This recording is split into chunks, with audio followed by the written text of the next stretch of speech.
지금부터 말씀드릴 사항은요. 지금 우리나라의 PV 레귤레터리 시스템과 매니지먼트에 대해서 먼저 말씀을 드리고요.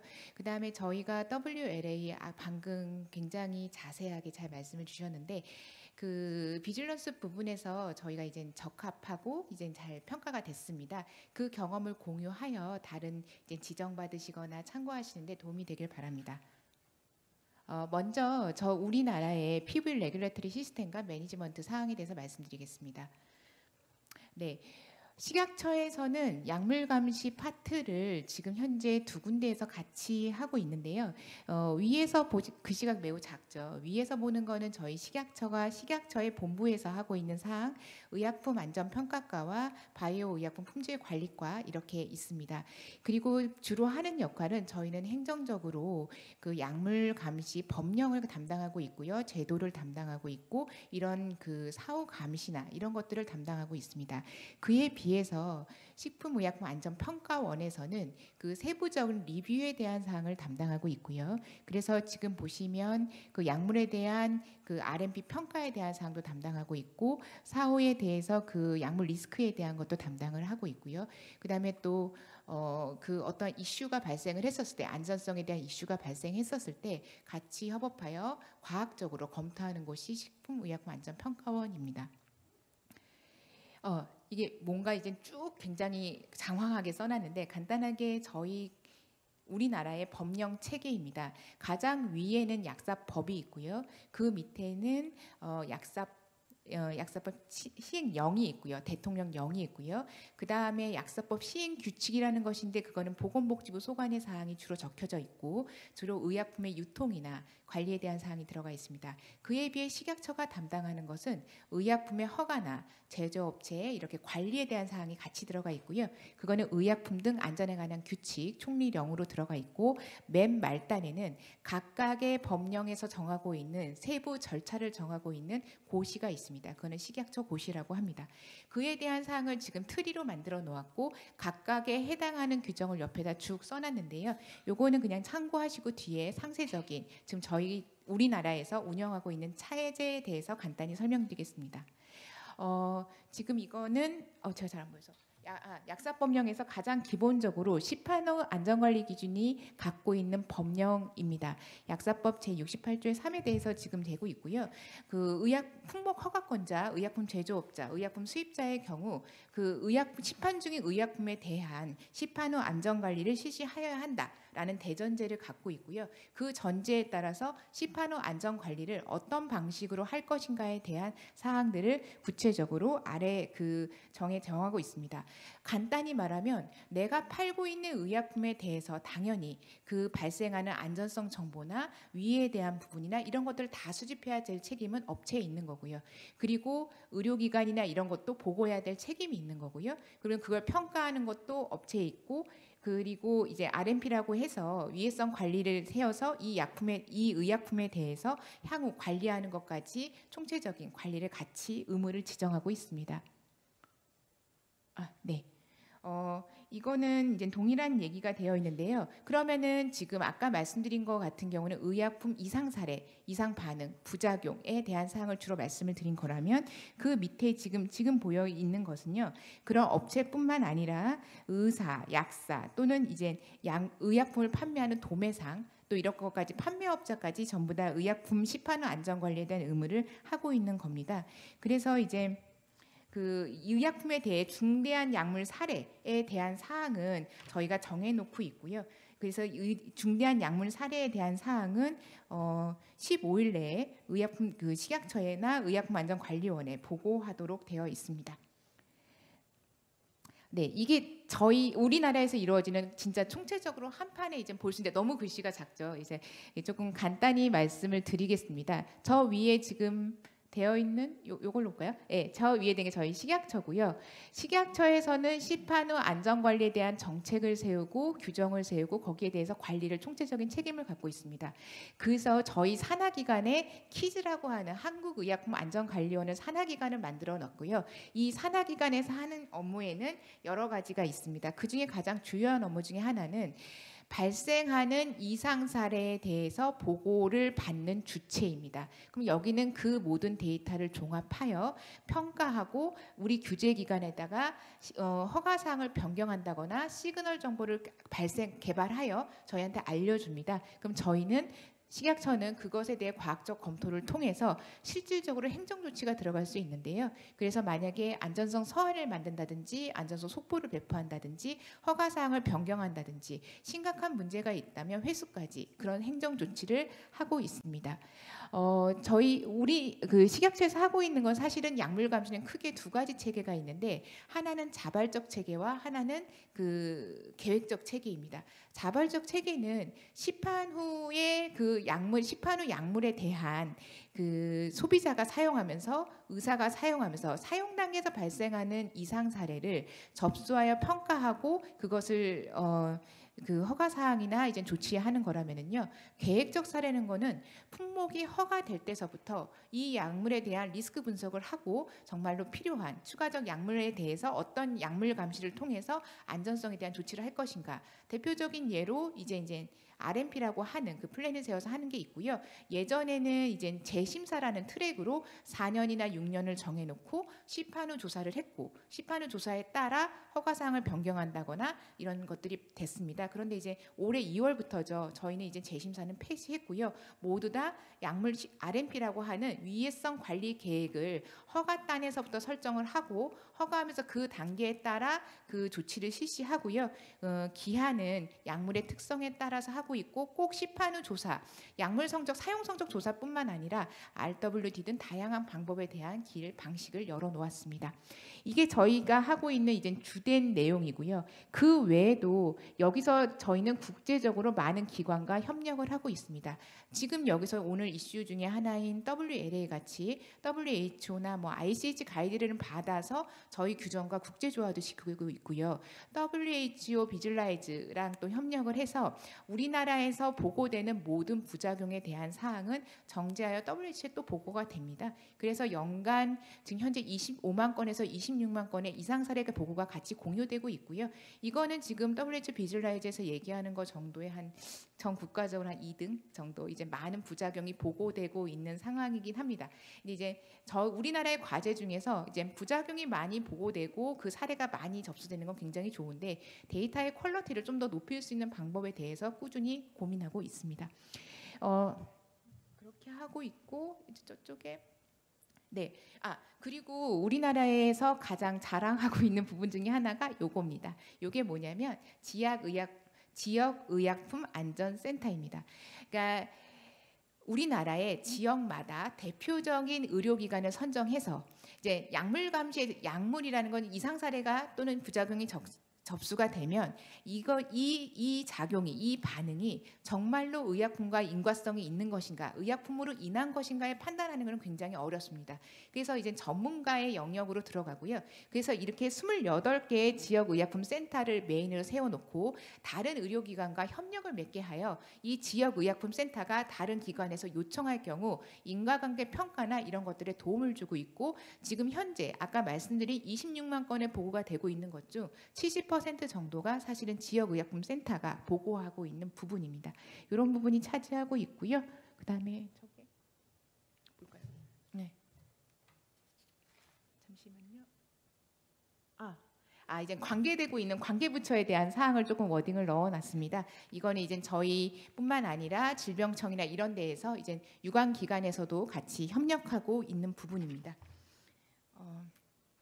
네, 그래서 우리 식약처에서 하고 있는 부분만 좀 더 자세히 넣어놨는데요.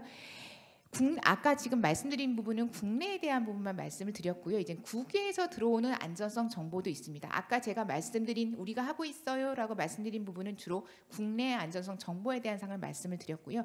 외국에서도 뭐 FDA도 그렇고 EMA도 그렇고 일본도 그렇고 다양한 곳에서 다양한 안전성 정보가 발생하고 있습니다. 그러면 저희는 그것을 뭐 언론에서 접할 수도 있고요. 해외 규제기관에서도 접할 수 있고요. 다양한 경로를 통해 저희가 접수를 하게 되고 그 접수를 하게 되면 저희가 그거를 검토하게 됩니다. 이것을 저희 나름대로 기준에 따라 판단을 하고 있는데 일단은 접수가 되면 그 해당 사항의 검토를 하여 신속하게 조치할 부분이 있는 것 아니면 이제 허가 사항에 대해서 변경해야 할 필요가 있는지를 검토를 하게 되고 실제 우리나라에서 어느 정도 그 이상 정보에 대한 사항들이 반영되고 있는가도 지금 현재는 보고 있습니다. 이거는 일반적으로 이제 우리나라 규제 사항에 반영되어 있는가만 판단하고 있는데 이제는 조금 이제 좀 트렌드가 바뀌어서요. 국내 RWD를 조금 활용하는 방안도 지금 현재는 같이 고려가 되고 있습니다. 예를 들어서 국외 안전성 정보가 발생을 했는데 우리나라에서 그때 헬스 제재 같은 게 그렇게 했었던 것 같아요. 국내에서도 정말 활용하고 있는 부분이 있는지를 보고 실제 국내에서 아까 말씀드린 이 키즈라고 하는 안전원에서는 하나의 사업으로 CDM이라고 하는 의료기관 데이터를 모두 모아서 좀 이제 그 데이터를 구축하고 있거든요. 그 데이터를 활용해서 실질적으로 우리나라에서도 헬스 제재를 사용 금지된 사람들에게 사용하고 있을까? 이거를 한번 탐구해 보게 됐고 아 그렇구나라는 걸 확인하게 되어 그 이후에 허가사항 변경이나 이렇게 조치를 취한 바 있습니다. 그래서 일상적으로 지금 이건 루틴하게 이제 했던 부분인데 이 외에도 단순히 국외 안정성 정보를 받아들이는 것뿐만 아니라 국내 데이터와 대입하여 실질적으로 국내에 도입할 부분과 아닐 부분을 현재는 나누어서 생각하는 것도 꾸준히 연구하고 있는 부분입니다.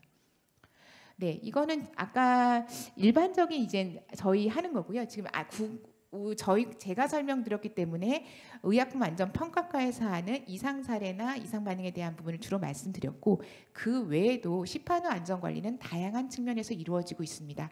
5년마다 이루어지는 갱신이라는 부분도 있고요. 그래서 갱신이라는 거는 품목의 허가 사항을 5년으로 정해놓고 5년이 되는 시점에 문헌적인 평가를 합니다. 실질적으로 그 약물의 허가가 되는 근거 문헌이 여전히 있는지 또 그 과학적 근거가 있는지 사용 사례가 있는지 이런 것들을 종합적으로 평가하여 향후 또 5년의 허가 사항이 유지될지 여부를 결정하게 되는 거고요.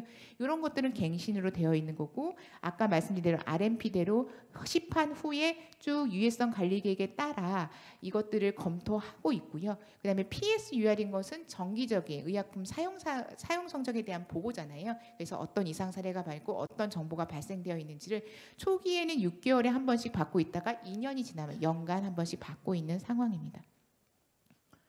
네, 이렇게 이런 많은 이상 사례가 많이 발생되고 있는데 이상 사례에 대한 여러 가지 사후 조치가 이루어지고 있는데 이것에 대해서 주로 우리는 의약품 안전나라의 애니드럭 사이트를 이용해서 E2B R3라고 하는 국제적 서식과 맞추어 보고를 받고 있고 이것을 평가하고 행정 허가사항 반영 등 그 외 규제 조치에 반영하고 있습니다.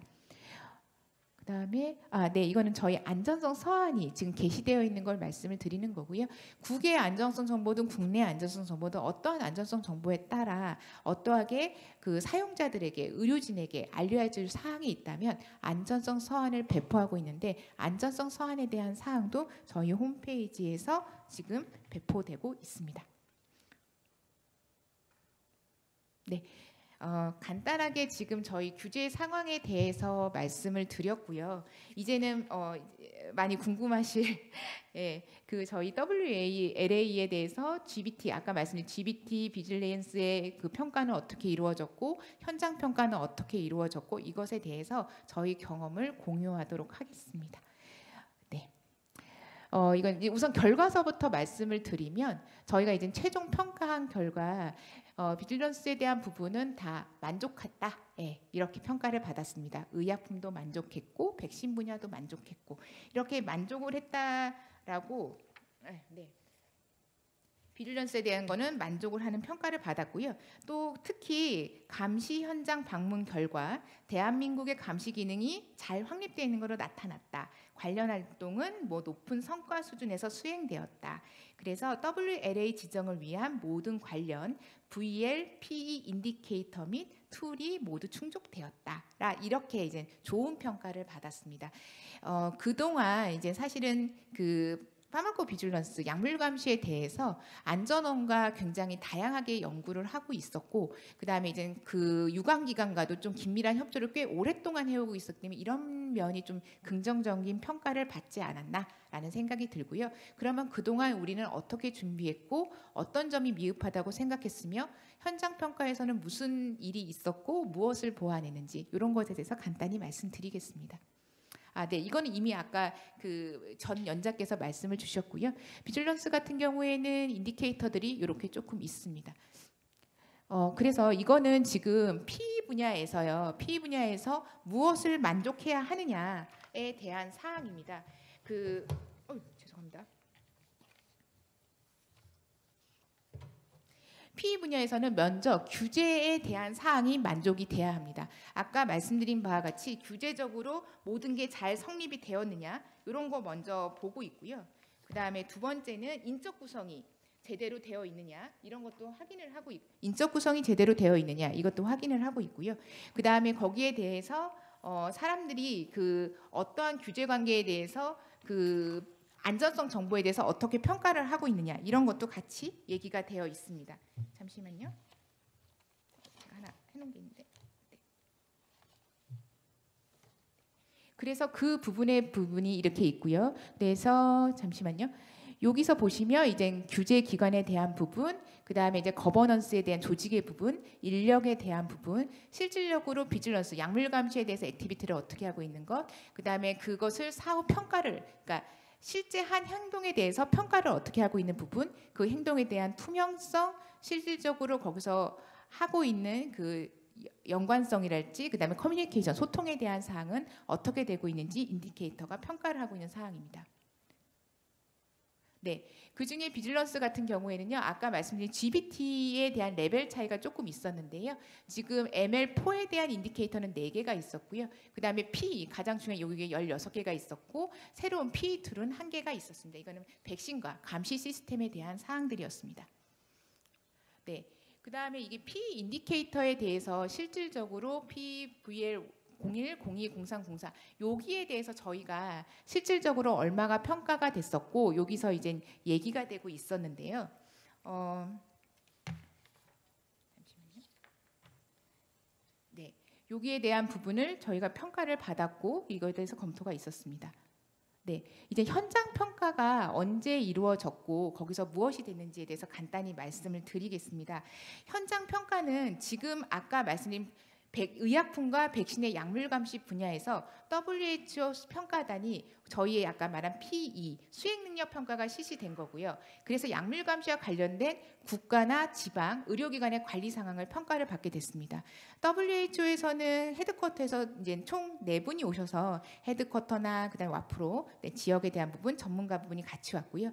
저희가 이제 평가를 돈 부분은 아까 말씀드린 규제기관은 식약처와 질병관리청, 그다음에 여기 세종특별자치시를 돌게 되었고, 이제 그 사이트로는 보건소와 안전관리원과 서울대학교 병원을 같이 돌게 되었습니다. 그래서 각각의 기관을 가서 현재 하고 있는 규제에 대한 사항과 하고 있는 실질적인 해당 사항을 같이 보게 되었습니다. 그러면서 저희의 약물 감시 제도나 운영이 WHO 기준에 부합함을 확인하고 있었고요. 가장 중점적으로 됐던 거는 약물 감시 평가 지표에 대한 PE에 대한 사항과 GBT에 대한 사항을 같이 보게 되었습니다.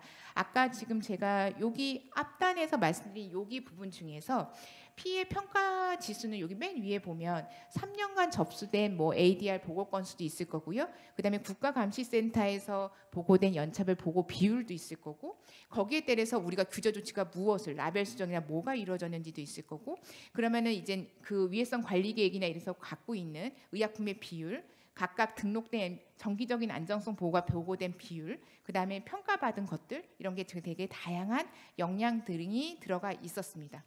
그래서 주로 지금 저희가 그때 약물 감시 현장 평가를 갔었을 때 평가는 주로 그랬습니다. 전반적으로는 잘 하고 있는데 조금 부족한 부분도 지적이 되었습니다. 가장 부족하다고 말씀된 부분은 뭐냐면 제출 자료에 잠깐만요. 네.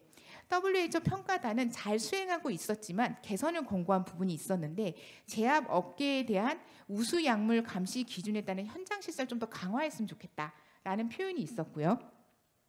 그다음에 정기적인 안전성 보고 시 리스크 베이스드한 접근법 등을 적용하면 좋겠다라는 말씀이 있었습니다. 그다음에 지속적인 개선을 하려면 구체적인 자체 성과 지표 수립이 필요하다라는 이런 게 있었습니다. 그러니까 전반적인 테두리는 규제 기능의 틀은 잘 되어 있지만 관련 활동 중에서 그러면 약물 감시 기준에 대한 현장 실사, 지금 현재 저희가 현장 실사를 나가고는 있지만 이것들이 구체적으로 선별적으로 리스크가 많은 곳만 나가고 있었거든요. 그러면 요거를 좀 더 정기적으로 하고 이것에 대한 기록이 남아서 피드백이 될 수 있는 그런 체계들을 조금 얘기를 줬었고, 안전성 보고를 했었을 때 저희는 일괄적으로 PSA 같은 경우는 검토 주기가 정해져 있습니다. 1년마다 검토를 하고 있는데요. 그러지 말고 리스크가 높은 아이들은 좀 자주 검토를 하고, 리스크가 조금 낮은, 그러니까 조금 이제 오랫동안 경험이 쌓여서 리스크가 낮아질 경우에는 그 주기를 좀 더 넓히고,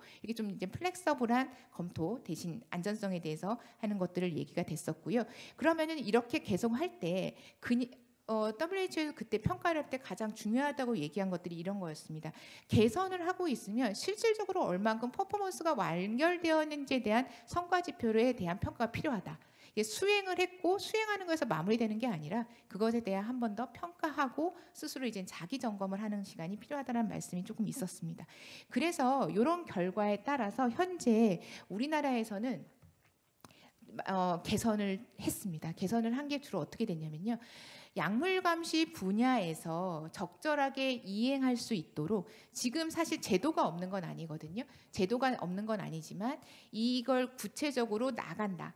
그러니까 약물 감시 결과, 그러니까 그 GVP에 대한 현장 실태 조사를 일정한 기준을 삼아 정기적으로 나가고 있습니다. 그리고 그 결과를 업체한테 통보를 해주고 업체가 카파를 해서 완결을 하는 것도 같이 확인하고 있습니다. 그래서 정기적인 실태 조사를 해서 적절하게 시판의 안전관리 기준을 준수하고 있는지를 보고 있고요.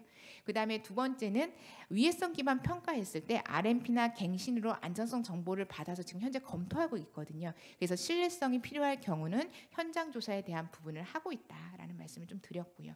그다음에 저희가 그 업체들한테도 좀 더 이 GVP에 대한 부분을 강화하기 위해서 자율 점검에 대한 표를 배포를 했습니다. 그러니까 주로 시판 후 약물 감시를 했을 때 지켜야 하는 항목들을 선정을 하고요. 그것에 대해서 정기적으로 1년에 한 번 또는 2년에 한 번씩 자율 점검을 하도록 하고, 그것에 대해서 평가라는 걸 스스로 갖고 있어서 스스로 관리를 할 수 있게끔 하는 체계를 조금 만들었습니다. 네, 이런 식으로 해서 지금 업체들한테 하고 있고요. 그리고 이제 개별적으로 이 정기적인 평가는 저희가 이제 뭐 교육도 이수를 하고 있고, 평가에 대한 부분은 이제 저희도 이제 그 연간 매년 말에 이제 연초에 정책 설명회를 하고 연말에 정리를 해서 전체 정책 설명할 때 어떤 정책을 했고 이것에 대해서 얼마큼 바뀌어졌는지 이런 것들 부분도 같이 수행하고 있습니다. 네. 저는 이제 여기까지 준비를 했습니다. 그래서 전반적으로 WLA가 사실은 21년에 이제 말씀 주신 GBT에 대한부터 시작을 해서 22년도에 현장 실사를 갖고 이제 지정되는 때까지 꼭 한 2, 3년 정도 기간이 소요가 됐습니다. 그 안에서 저희 규제 시스템도, 그러니까 약물 감시 규제 시스템도 굉장히 많이 발전했고요. 한번 미리 점검을 해서 저희가 부족한 부분도 찾을 수 있었고, 그 부족한 부분을 찾은 다음에 좀 더 견고해지는 계기가 되었습니다. 이런 부분이 많은 참고가 되시길 바라겠습니다. 감사합니다.